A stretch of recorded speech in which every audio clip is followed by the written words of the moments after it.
ضرور قبول ہوں گی تمہاری دعائیں، یہ وعدہ ہے اللہ کا۔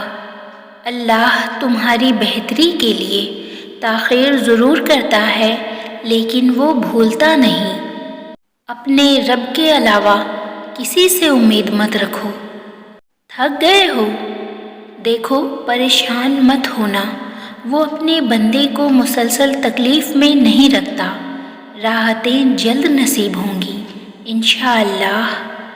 اور جب توکل کرو تو یہ مت سوچو کہ جو مانگا ہے وہ ملے گا کیسے، بلکہ انتظار کرو کہ جو مانگا ہے وہ ہر حال میں ملے گا۔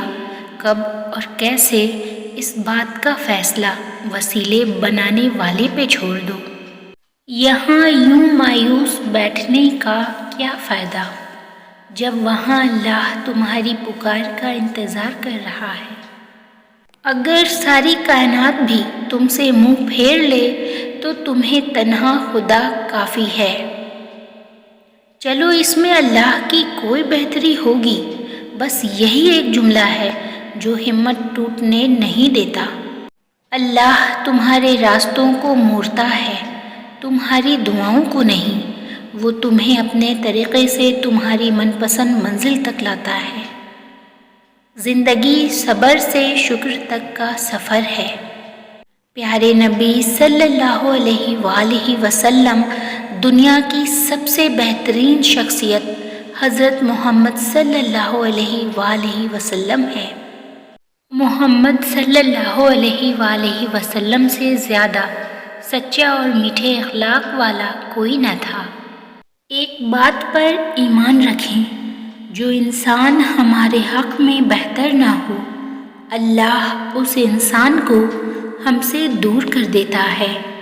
گناہوں میں مبتلا رہنے سے بندہ عبادت کی لذت سے محروم رہتا ہے۔ ایک نماز میں اگلی نماز کی توفیق مانگنے سے بہتر کوئی دعا نہیں۔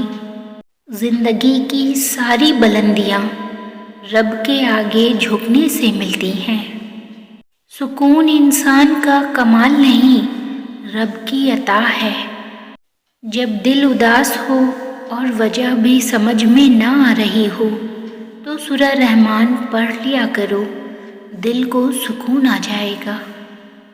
اے اللہ، اے میرے پیارے اللہ، میرے دل کی اصلاح کرو، میرا ہاتھ پکڑو، مجھے ہر طرح سے رہنمائی کرو، مجھے طاقت عطا کرو، صبر عطا کرو اور مجھے اپنے دین پر قائم رکھو۔